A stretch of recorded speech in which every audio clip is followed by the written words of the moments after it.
On Radio 1, I'm your host, Edmond Kizito. On Spectrum tonight, what fueled tension and violence in yesterday's by-elections and what reforms can help eliminate such happenings. Yesterday, tempers flared as politicians battled to ensure their respective candidates emerged winners in two separate parliamentary by-elections.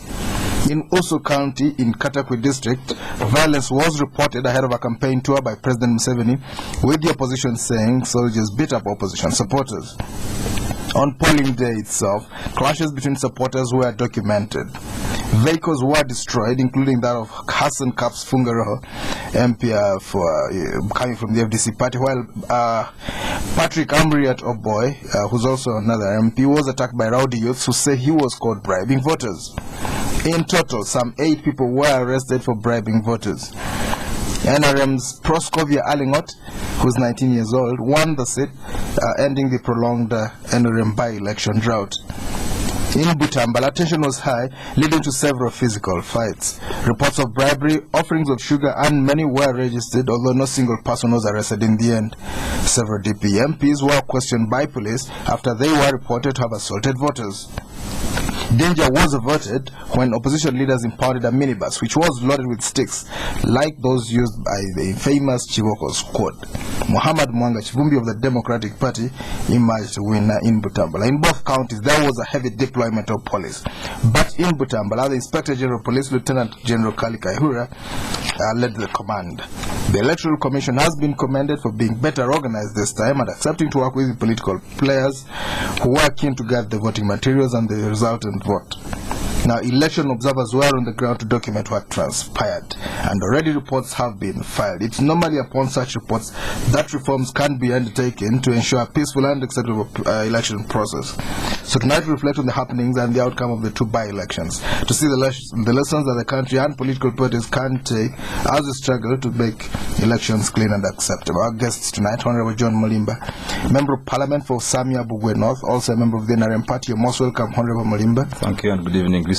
We're also joined by Miss Mary Kabole, Secretary of the CEDU Advisory Board. CEDU is the Citizens Coalition for Electoral Democracy in Uganda. You're most welcome, Madam Kabole. Thank you very much. Good evening, listeners. We're also joined by Mr. Vincent Mayanja, Deputy Secretary General of the Democratic Party. You're most welcome, Mr. Mayanja. Thank you, Edmond. Good evening, listeners and viewers.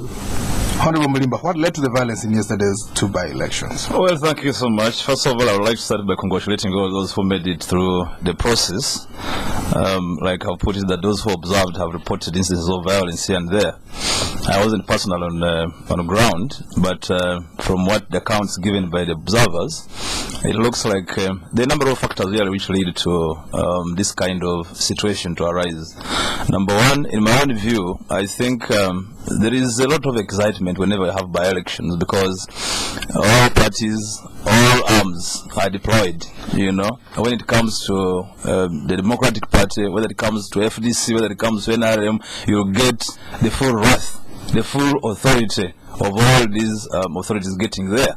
You know, everybody wants to grab a share.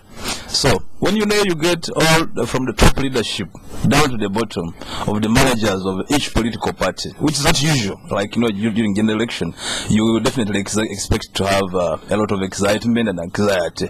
And it's like it's a shutdown. I must take it, I must take it. Everybody is really saying we must take it. In the question of Tambara, I think we even go beyond having parties weighing in. It also brings in the question, which has actually been around for some time, which is the question of Buganda or Mengo versus the central government. You can't downplay that. I know Tambara is just a stone throw away from the city center and is within the central region of Buganda. You've known what has been going on ever since we had the aborted visit by the Kabaka to Kayunga and so on. A lot of the top men in the country, the Kabaka and the president, have made faces, but there seems to be... They have mended fences. Yeah, there seems to be a continuation of this kind of brawl within the masses. And then I'm also told Kayunga is largely Muslim. And of course, looking at the two gentlemen who are weighing in, these were both Muslim. You know, you look at Muhammad Mwanga Kivumbi and then my brother Chikuru Kunyu. But you also understand that we have at the national level of leadership of Islam, we have a lot of division. So probably that could also have weighed in. But beyond that, I think by-elections generally have caused a lot of excitement, like I've said before. And it's a question of who takes it all. You know, when you have the president going there, and the president of NRM, you have the president of FDC, you have, you know, the leadership of DP all wrestling down there. It really causes a lot of excitement. But I think, like you said, we need to draw lessons and see how to avoid this kind of scenarios. Okay, we'll be looking at some of those lines that we can draw to find lessons to avoid repeats in the future. Vincent Mayanja, how would you characterize this violence? Was it worse than previous elections? Was it a cleanup? First and foremost, process? I was in Butambala, and I would say that the violence in Butambala was a little subdued when you compare it with what we witnessed in Bukoto South. It was mainly due to two factors. One, that the police really this time around tried to cooperate with the stakeholders largely. And they were really consulting us on many things, and they managed to control situations that could have evolved into violent actions. And they used to come and talk to us and then ask us that is there a way you can talk to your supporters so that they can calm down so that we handle the situation. And when we did that, they were taking action. That was very good. But the other thing that I witnessed in Butambala was that generally there is a widespread suspicion between the population and the security forces on one side. Then also the population and the electoral officials. Always the population was thinking that the electoral managers had something sinister that they were planning, and that the security apparatus that was deployed in Butambala was on one side and the population was on the other. So that one created some tension. Then secondly, the other issue that could have brought about violence is where I was involved myself. That at one time the NRM thought that maybe, realized that this race had to be wrestled, because they were seeing it the way it was going, that it might be lost. So they wanted to deploy a number of new tactics, and that created some tension. And tactics to protect their fort? I don't know what they wanted really to do, but according to the intelligence we got, is that they had deployed some macho men. They are normally called the Kiboko Squad, others call them the veterans, and they were really planning many things. For example, in Gombe, we got information that a number of veterans had been mobilized, and they were going. That is retired soldiers. Yes, retired soldiers. That they were being mobilized and they were going to be deployed on those specific polling stations that had been identified as as being in the strongholds of our candidate, and they wanted really to disrupt the electoral process there, so that they can put question on the results, on whichever results that can come out of that, of such polling stations where violence has really been witnessed.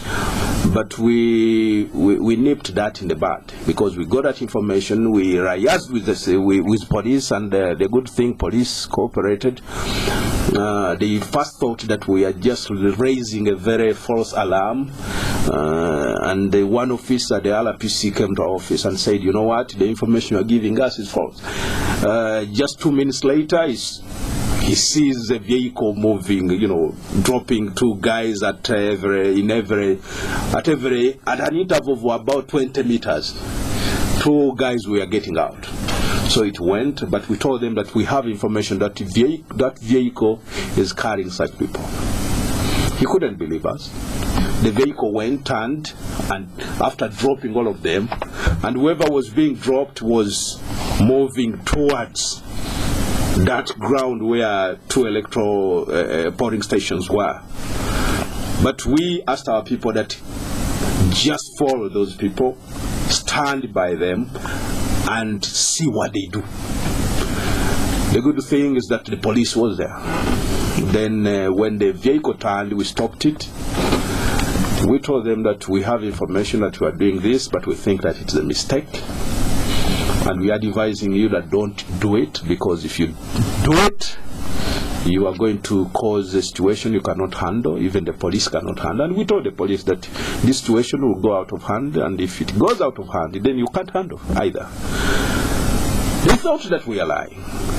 Then our volunteers went, inspected the vehicle, and they found these sticks you are talking about. So this time police went against the Chiboko squad? Of course. Well, in the past you said they were part of them. Now, of course, we are wondering this time. That's why I'm saying that this time the police tried to a certain level to cooperate. And, when we inspected the vehicle, we found sticks, we found lungus, we found iron bars in one vehicle. What are they going to do with that? I don't know, but we had information that they wanted to snatch away these ballot papers, a lot of ballot boxes, throw them around. Then they really create a confusion over those results. Maybe they were shooting a movie. Fortunately, the police cooperated, arrested these guys, towed away the vehicle, and I think that brought about sanity. And we tried to tell our supporters that calm down, because what they wanted mainly was to create a violent scene at many of those things, so that they may say that we deployed our supporters there and they disrupted the election, so those results were tampered with or something like that. Fortunately, that didn't happen.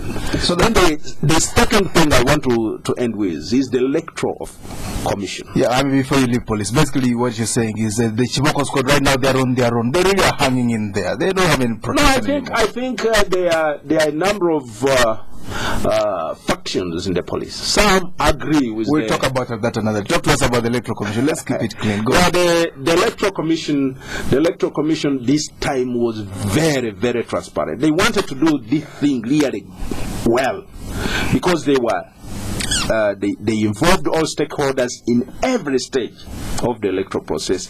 Secondly, they allowed us to see whatever was going on, and they could consult. Is this fine? Can we do this? All right. And they all agree. I think this time the Electoral Commission must be really given a pat on the back. There's a renaissance, renaissance. If you no, not because of that. For sure. A senior government official, very close to the presidency, has said that the Electoral Commission these days is actually opposition leaning. We're wanting to investigate that right now. Madam Kabole from the CEDU, can you talk to us about your own assessment of this violence? Was it high or low, and what's the reading? Thank you very much. I'm here on behalf of CEDU, Citizen Coalition, with a membership of over 6 million individuals and 300 organizations that have joined us. Our aim is to have well-informed citizens, and whatever decisions they take should not be based on influence or manipulations. So we are out to do that, and I want to assure both the movement and the DP that CEDU is non-partisan. However, we want to congratulate Muwanga Kivumbi Mohammed of the Democratic Party in Butambala, because we were there, we witnessed, and that's the time you can say, yes, if you want to stand, to know if people love you, then stand for politics. They really showed him love. But we also wish to commend the rest of the people who put up really struggle. Chikulukunyu Faizo Sali, he did very well, a difference of about 2,000. I think he also put up. But what we noticed as CEDU is that we are worried about the increasing deployment of people in uniform. There were trucks and trucks and trucks. But I understand. Were they policemen or prisons officers or what? Boy Scouts? What do you mean by people in uniform? They were army men. Soldiers. And the policemen. These days there are some police who dress like like army uniforms. You know, for me, I'm a citizen. Oh, but you're an enlightened one. Let's talk in English. Police uniform. We don't know about police and army uniforms. Okay, what we noted is that these people are not interfering, but we know that the presence of trucks parked in behind a building with so many uniformed people can be a threat. That one we noted, and we are warning that the citizens may always react negatively on such heavy deployment.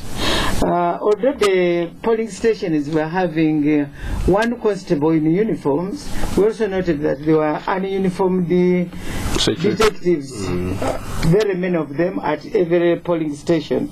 And though some of them were quietly seated, others took on. I don't know, some, when I talked to some, of course indirectly, he says he was requested by returning presiding officer to help him organize people in the line. But that one also we noted it can be negatively thought of.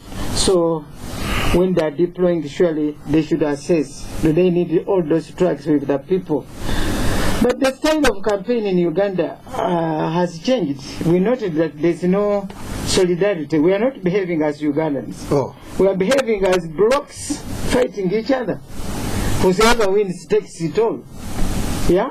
So that means there's a lot of manipulations to the citizens. And especially the lower citizens and the middle class, who really just are blown by the wind of manipulations. That's why we normally sensitize our members to take decisions on informed point of view. So the story has changed. You find that members of parliament, I think they leave they leave issues in parliament and go and camp in a district for over a week. What's wrong with that? No. I'm saying it is taking a different way. That's why there is a conflict of interest. That's why there is a conflict of interest. If these people could sensitize the voters, they know their rights and vote the correct person, they would take their own choice. Well, this is a campaign. People want to pass the message. Okay. It depends on what you think. But that was our opinion. So we want mature politics and united. But what we noted is for the first time, the voters were very peaceful. In Butambala. They were very peaceful. They could come and line up and cast their vote and go back. They really go back. They only converged when 5 came. To count the votes. That's when they came, when they were tough. They said they have stolen enough, this time not stealing. But when they were casting their votes, they were really united. They came as a block. They came with predetermined decisions. And they calmly casted their votes. That was great. All right. We are seeing kind of maturity there. And then complaints that we noted as a citizen is that in Kado, Ngando, sub-county, people claimed that primary students came and polled, but when they cross-checked and when they cross-checked, they verified that they were above 18. Oh, the pupils. But it almost raised the dust there. And we also wanted to say this time, Electoral Commission did a recommendable job. They were very transparent, they were very calm, they were respecting people and voters.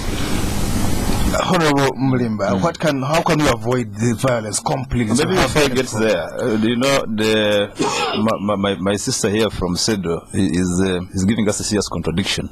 When she says there was a lot of deployment, but at the end of the day she says there was this election was very peaceful. Probably the culmination of this peaceful election was the result of heavy deployment. Yeah. So how do you again condemn the heavy deployment? And again you say, you know, even my brother from DP has alluded to that. He says this time round, probably because because of sufficient deployment, you managed to arrest the situation, you managed to arrest the Chibok squad, and so on. So really, the ingredients of a successful election, if I'm picking it from what they are saying, could be a result of heavy deployment. Let's not run away from that. But just to go to what you asked, what should we do? I think even from the perspective of the civic educators, how long have they been on ground to civic educate, including the Electoral Commission herself? How much of civic education has been carried out, so that you prepare the wananchi to receive an election as an election, not as a fight? Those could be part of some of the issues which are here lacking. We have a number of organizations who engage in civic education, but they do it very blatantly, and only when there is an indicator that we're going to have a by-election, for example. Very little. Right. Okay. So if my sister here from CEDU, they could engage this campaign, they could engage in this campaign to the populace, even without election, because of course we have a program that after every 4-5 years we shall be carrying out an election. Right. Why should you have to wait until then? So that's one of the things which could be done. Number two, I think the religious leaders should also help us in this particular sphere. We have had a lot of fights, we have had a lot of conflicts from the religious perspective. If you look at religions in Uganda, every religion is having a fight. The other day you had the Barokole in court over allegations of sodomy and what have you. This time around you are seeing two factions of Muslims. We used to know about one Supreme Council. Now the factions are broken into two, and the rivalry is there. So the religious leaders would be very, very instrumental in helping us in this respect, including ourselves, the politicians. I think we should communicate to our population to understand that a vote is simply a game. Oh, is it a game? Comes, yes, at the end of the month, it's a sport. It simply comes. Well, I mean, the winner, after you have won, you should really take it in good faith, including the loser. You just take it like, this was a sport. We went there. I happen to have participated in, from my childhood. I played boxing. We'll be back, then we'll pick it from there. This is Spectrum on Radio 1. Do stay tuned.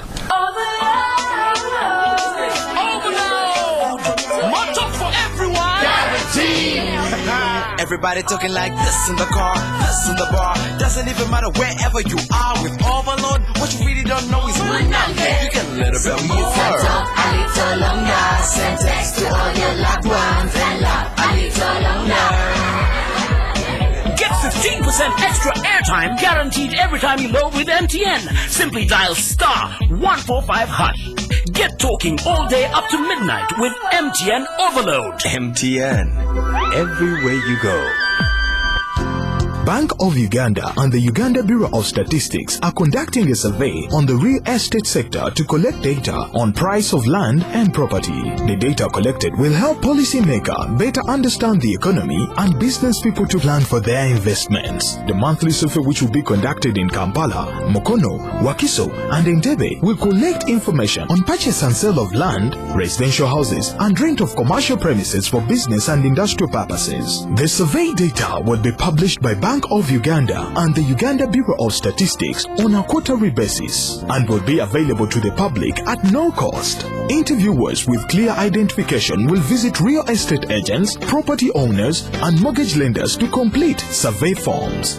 Bank of Uganda assures the public that the information will be kept confidential, only published in aggregate forms, and will not be used for tax purposes. Bank of Uganda appeals to the public to cooperate fully with the interviewers.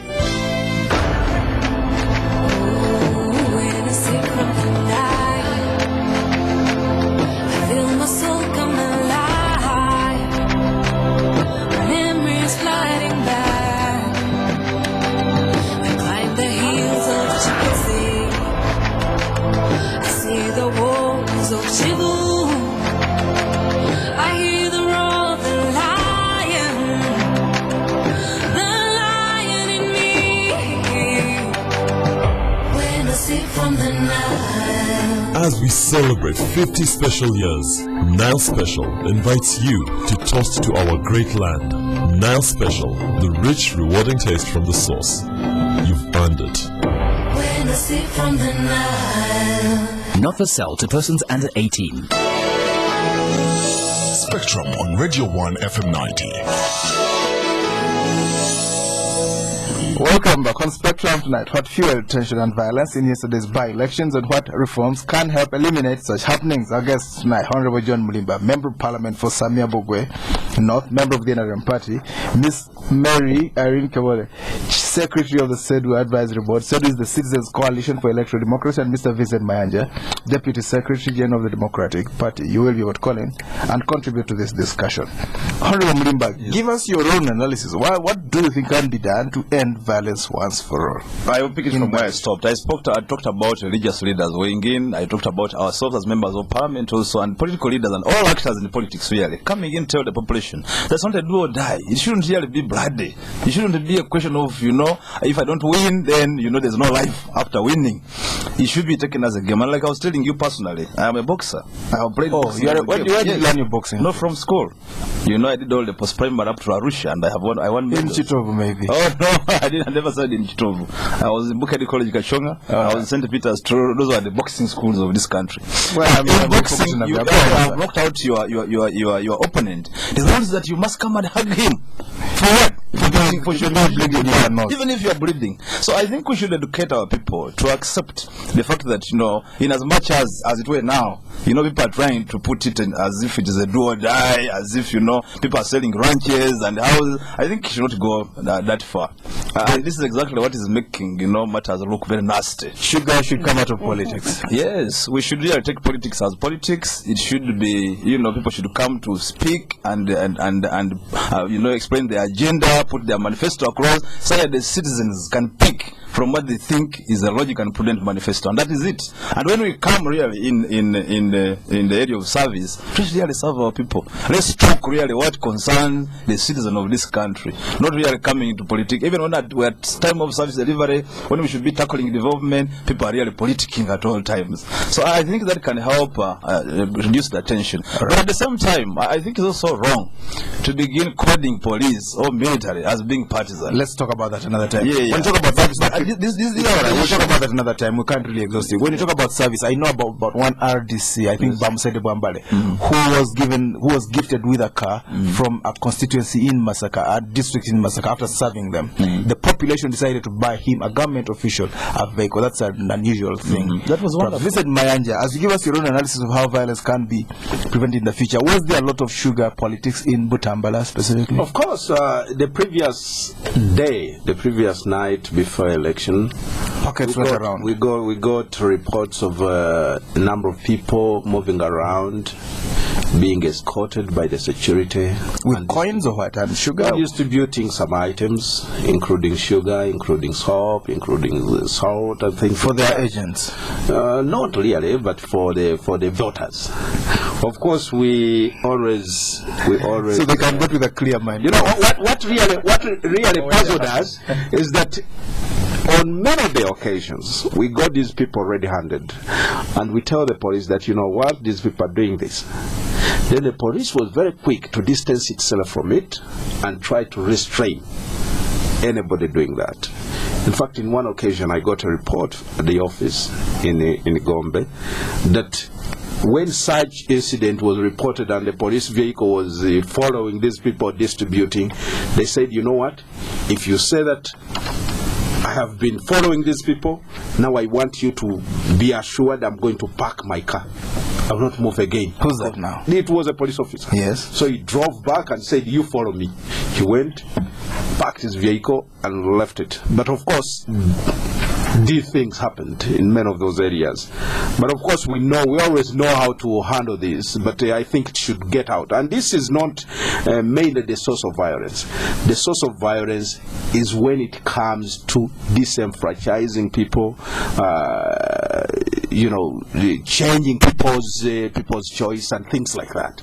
If you manipulate what the people want, voters' role, you want to take over the voters' roles, then you are calling for violence, and the people definitely react differently. My colleagues here have said that, well, there was heavy deployment. Yes, there was heavy deployment. But maybe before you get to that, you said police was responding to your commands. They become opposition. Police has become opposition. They were responding to our complaint. In the electoral commission, they established what they call a complaint desk. Those ones have also become opposition, the electoral. Now the police has... Now this time it was operationalized. That whenever you complained, they followed up. For example, when we got that information, we shared it with the police, we shared it with the Electoral Commission. And in the next 8 minutes, both the Electoral Commission, the police, even the observers were there, and we don't know how they received that information. Good enough, immediately they came, these people came, and they saw it for themselves, which was very good. But what I wanted to emphasize is that even if the police is in these areas, they should not be partisan. Well, we had occasions in previous electoral processes where you report people. For example, I know that the country, the listeners saw that footage in Bokoto South, where the chairman of the Electoral Commission was present, and these people jump out of a vehicle with sticks and start beating voters.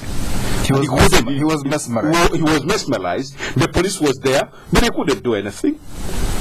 But this time I also was surprised to see the police arresting these guys. Madam Irene, can you talk to us about what you think? Yeah. It was a little bit more peaceful. How can we carry this forward so next time we have a totally peaceful election to talk about? I want to agree that this time police, there was heavy deployment, but they were peaceful.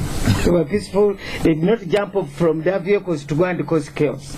I remember I was in Gombe, on the station near the hospital station, when they reported that the LC1 chairman was giving 1,000. Definitely the transport refund to voters, maybe. Or some money for water. I don't know whether money for the water, but it was noted, and the police intervened very seriously. No, I can't even give you information. This time, police was impartial, and they acted very fast. Very and also, Electoral Commission establishing that desk was a blessing, and things moved smoothly. Now, I want to talk about my brother, the MP. He said that civic education starts late. Civic education, the organizations that carry out civic education do not just walk there and do civic education. They must be given permission by the Electoral Commission. And if they give them late, then the civic education definitely will start late. So there's bureaucracy in the government. I want to tell you that the government of Uganda has the best laws, but they don't implement. So all these laws are on shelves, on their shelves. Bookshelf. They don't implement anything. Oh, really? Definitely, I was in America, and they also appreciate Uganda has the best laws, but calm down, no implementation. Bring them off the shelves. So what areas of electoral reform would you recommend? You watched the last civil government should be part of civic education. To give you some money, a few billions. No, they don't need to give us. Let them establish a department to handle civic education, because it is government. They are responsible for citizens, and if citizens have to vote knowledgeable, government cannot dodge civic education. Honorable Mulimba, President Museveni, who's your chairman of the NRM caucus, you're blessed with him. He has called a caucus meeting on the 2 by-elections. What do you think you should be talking about when you go to this? You've not been doing very well. I don't want to anticipate, but of You've course, won only 2 by-elections out of 9. that is appreciated. But of course, just like in That is dismal. Just like in business, when you make losses, it's a concern. So really, the chairperson coming up and calling a caucus meeting disrespect, he's really concerned as a prudent business person. We have been losing, we have not been making profits. Therefore, we should go discuss these issues which pertain to these losses. And the first I time, don't want to anticipate what we are going to discuss, but overly, yes, we're going to delve into really why are we doing this badly. well, maybe I can give you some clues. The first time you win after a long time, it's a very young lady. Yes. Maybe you want to have young people right from the top, perhaps. It's only an idea. You might take it, you might reject it. Maybe age is a factor. Well, that could also be true, depending on where it happened. But there are a number of other factors. Of course, not only one factor which sets, issues in motion. There could be several other factors. Teso is unique in its own way. You had at one time where we had very heavy losses in Teso, which swept almost all NRM MPs. But in the previous one, we did a remarkable comeback. So there are a number of factors which could be looked at. And in particular, this one of Usuku. You remember this is the daughter to the late Honorable Member of Parliament, our colleague who passed on. So sympathy could also be part of the issues. She's 19 years old. Yeah. There's been a younger legislator. Yeah, this is what I'm telling you. That sympathy from the voters could also be a factor. But 19 years, that's really stretching. Yeah. You know, our law provides for anybody above 18 to participate and should be eligible. That's eligibility criterion. So to me, she's an adult. She can make decisions on her own. She's really eligible, and we really very much welcome such a youngster to come to Parliament. She's going to be walking the corridors of Parliament. Not really. I think she's going to have substantial contributions. You know, you should not judge her before she gets there. No, but she's going to work alongside people like you, 19 years old. Yeah, she's welcome. She's welcome. And I really am optimistic we're going to get good value out of her. Teso, let me tell you before you go to my brother here, we have had a number of issues in Teso as a region. The late Almighty was such a very committed member of Parliament. He was really very concerned about the issues pertaining to his constituency. The short time that he stayed there, he was very passionate about the raids by the Karamojong. Yes. He had made a passionate appeal in the Parliament to make sure that deployment is put in place to ensure that no Karamojongs cross over. Right. And you know, these are the issues which really touch the common man, common person. Time squeezes us. Yeah. We would like to hear from them, but before you have, give us a very brief description of how you arrested this Chiboko squad. That's an important thing you did. In half a minute, how did you arrest the Chiboko squad? Talk to us. Well, we lured them into stopping their vehicle. Simple. You lured them into stopping their vehicle. And when they stopped, then the crowd had, the voters came and really asked police to arrest them.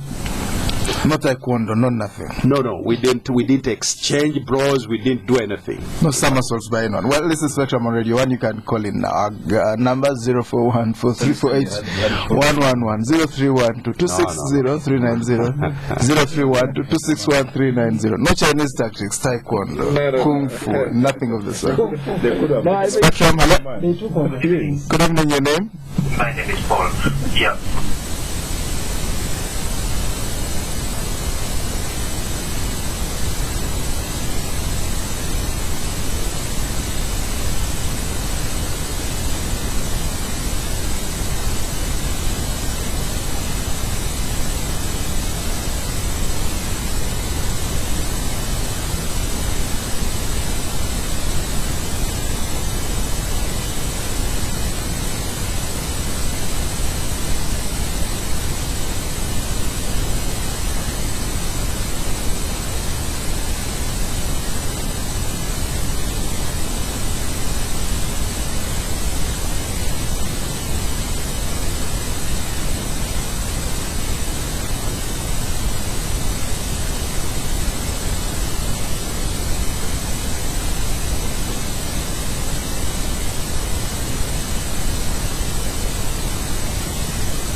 Yes, sir, your name? Mr. Mamanda Mulangira.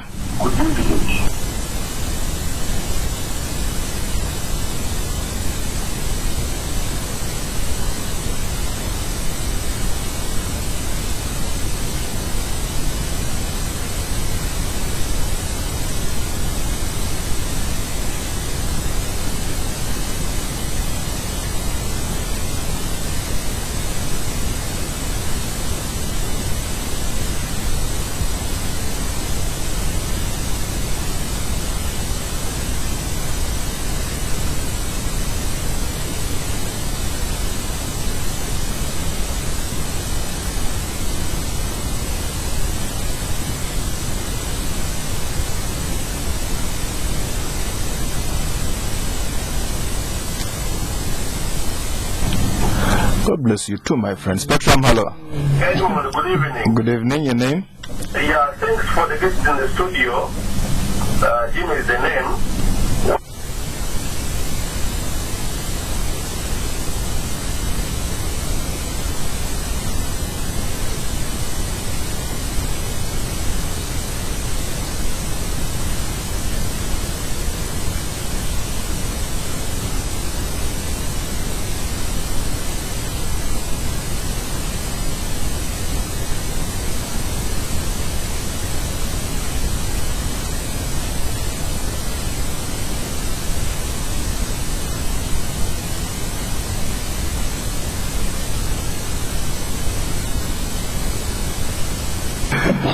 Strong words there. Spectrum Melody ruler.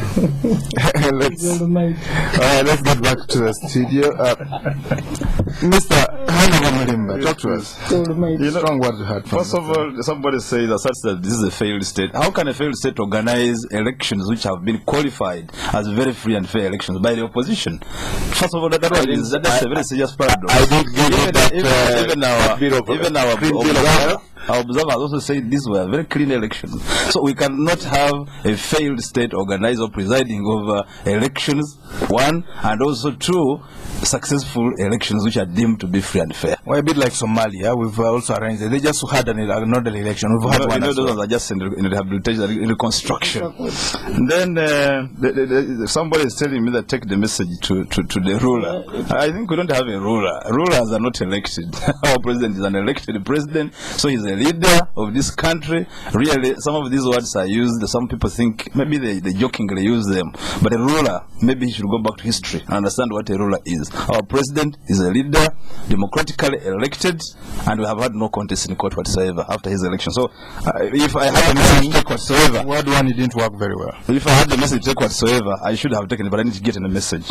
Maybe again, the other thing he asks me that what does your name mean in Uganda? I'm not in Uganda, so I can't really tell what it means in Uganda. If he asked me what it means in Bugwe, I would have told you it means a strong, a perfect hunter, a perfect shooter. Bugwe, that's the language from near the Bugwe. Bugwe. Yes. All right, Mr. Vincent Mayanja. Well, many of the callers we are commenting on the process, but about a failed state, I think, and you mentioned something about the president calling the caucus and talking about these by-elections. Yes. I think what we need to focus on is why is the population saying what it is saying. In Butambala, I talked to an old man after the elections when results started coming in. And he told me that, you know what, I will not be surprised if the opposition, the DP, is going to take over this stronghold of the movement. Because we have had false promises for the last 20 years. What false promises? The main thing this man mentioned was the road that passes through and goes to I think Gomba or somewhere. That President Museveni has promised to work on this road for the last 20 years. Then he asked me that, have you been to that hospital called Gombe? Do you see how it looks? And the president passes here when he's going to Rachtura. No, not Rachtura, I think to Kisos. Kisos, you're right. He passes here and he sees that hospital every day. So we are trying to tell him that unless you change, then we shall change you. Oh. That's what he's saying. The Masakapi want to change our dear president? The Tangala people? That's what the old man told me. That unless he changes, we have changed from what he thinks. And I think when the caucus sits, they are going to address themselves to this. Because this country requires services. And that was our message in those campaigns. This country requires leaders who care. We can't leave them with a hospital that is in a dilapidated state like Gombe. We can't as leaders. And we need to work on these things.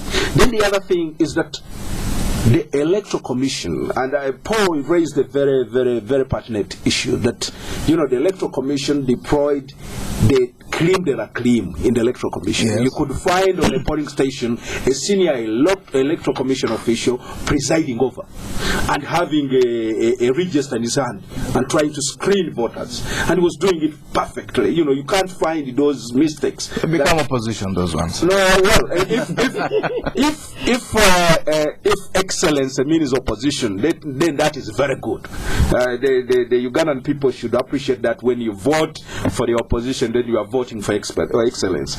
But definitely, I know that when it comes to a bigger electoral process like the presidential and parliamentary, 2016, talk to us about that. Will they have the same capacity? I hope they will have trained their officials to that level.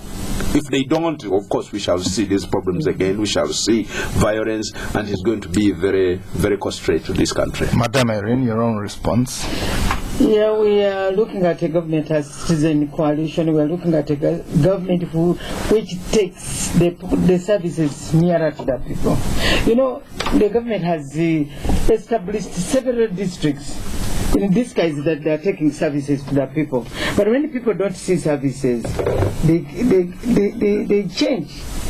Like he has said, I was in Butambala and they keep referring to the road and the hospital. And definitely somebody even wanted to drove with us to show us where Kisosi is. So they said, surely Butambala should be receiving the best services because these people all, including the vice chairman of movement, is from Butambala. So I think what the vice chairman of DP is talking about is that the government should be able to give services to people. Secondly, good governance. You know, people come and promise a lot of things and then people vote them and they don't even go back to see them. They just take back money to buy another vote. So I think what we are teaching our people is to come out of that. You remember at the last elections we were saying, stop Wolokos, look at facts. Somebody should not come and manipulate you with sugar, with a bar of soap and so. You give a vote, he goes for 5 years, comes back with the same. This is time to wake up. Soap and sugar. Good governance. And then anti-corruption. Anti-corruption, why people are changing against the movement, government, my MPs here of movement, yes. But they are changing because of the corruption they are hearing about.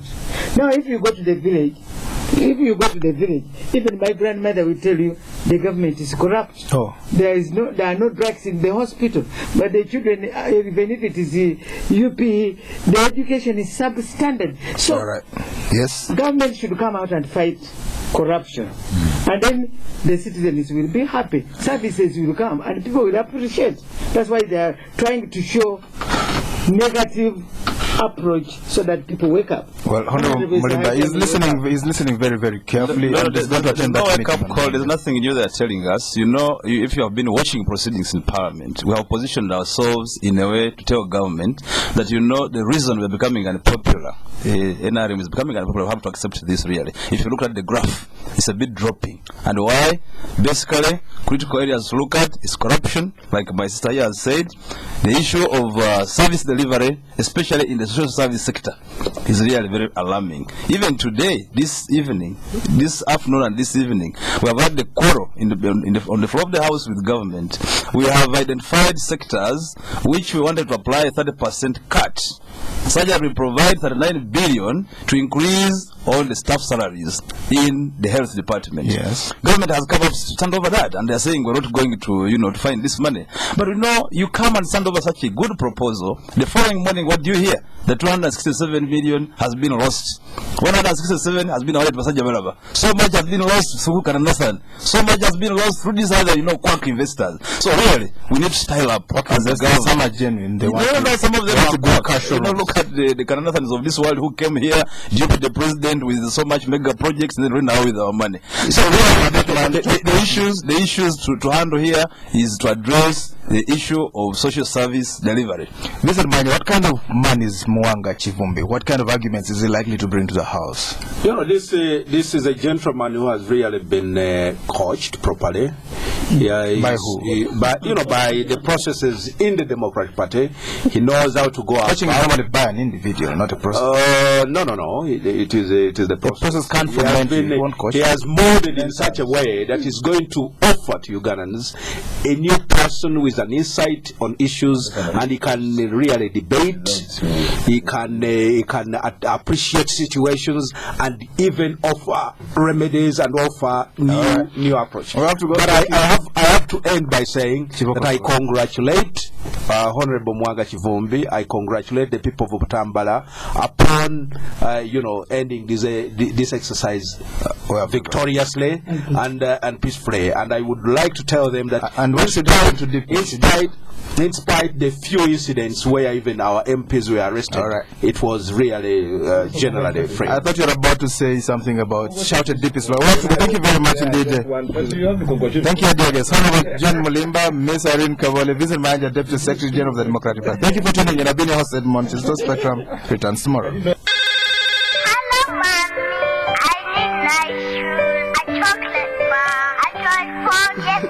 Don't worry, sweetie.